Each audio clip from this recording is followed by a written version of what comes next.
O ano, gipit na kayo, imbitahin niyo naman si Sarah.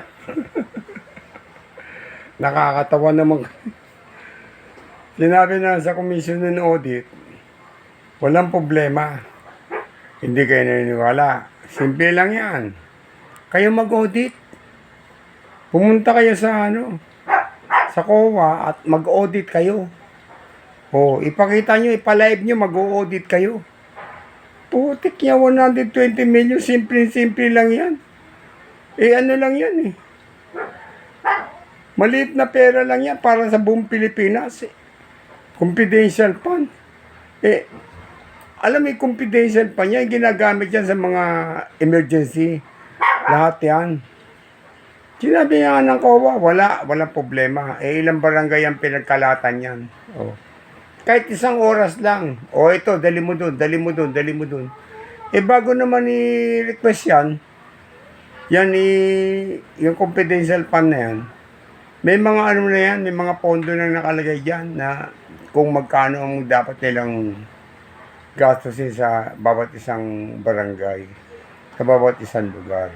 Kaya simple lang yan. Ngayon, nagpopumilit kayo, di mag-audit kayo. Kayo mag-audit at patunayan nyo, hindi yun na lang kayo, puro mga kayo kengkoy. Puro lang mga kayo puro tanong. Pag sinasagot naman kayo, ayaw nyo maniwala. O di kayo mag-audit, mga ulul. Wala naman kayong kwenta. Harapin nyo yung perjury na ikakaso sa inyo. Kayo nandiyan sa grupo nyo, purong kaso nyo, puro perjury. Wala kayong ginawa dyan kundi mambolas, mambulabog. Binabastos niya yung mga general. Diyan sa inyo yung mga magnanakaw. Magkano yung sinasabing flood control? 61 billion. Ha? Ba't hindi kayo kumikibo? Sa lugar nyo mismo, nasa lanta, tahimik kayo.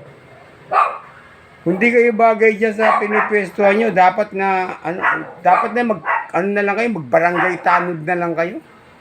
Wala kayong kakwenta-kwenta dyan.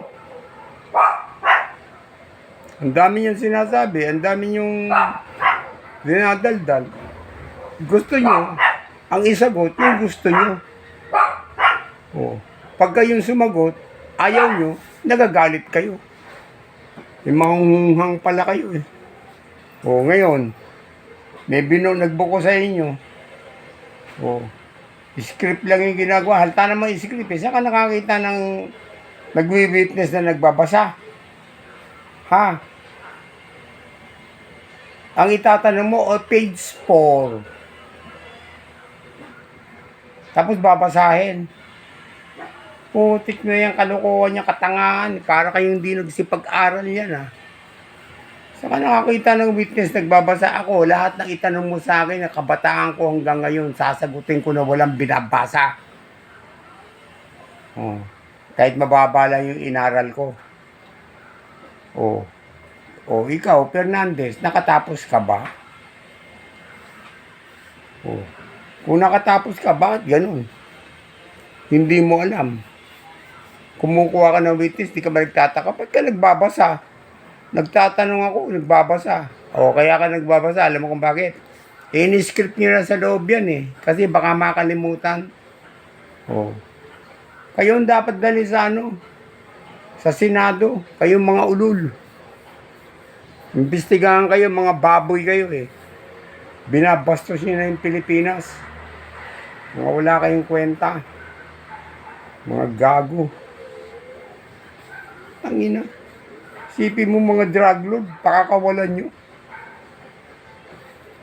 Tapos sabihin nyo, di ba user ka lang? Sabi naman yung isa, pag user, hindi naman yung addict, user lang na yun Hindi naman yung addict. Sabi ng general, di ba? Di pakawalan nyo na lahat. Lahat ng addict, huwag nyo na hulihin. Lahat nagtitinda na siya, sabihin nyo, itinda na lang sa tindahan. Energy naman yun Pagbilan nga ng hindi makatulog, pagbilan nga ng pampadilat ng mata, Meron ba kayong zombie? Pagbilan nga ng zombie, mga gago kayo. Gusto nyo babuhin yung Pilipinas? Babuhin nyo na lang sarili nyo, yung pamilya nyo, wag nyo yung Pilipinas. Kami ayaw namin. Kayo gusto nyo mga adik, o magsipag-adik ka na kayo lahat. Mga ulol. Itong tanda-tanda na nito. User ka ba? Di ka ba nahihiya sa ginagawa mo? Umayos ka nga.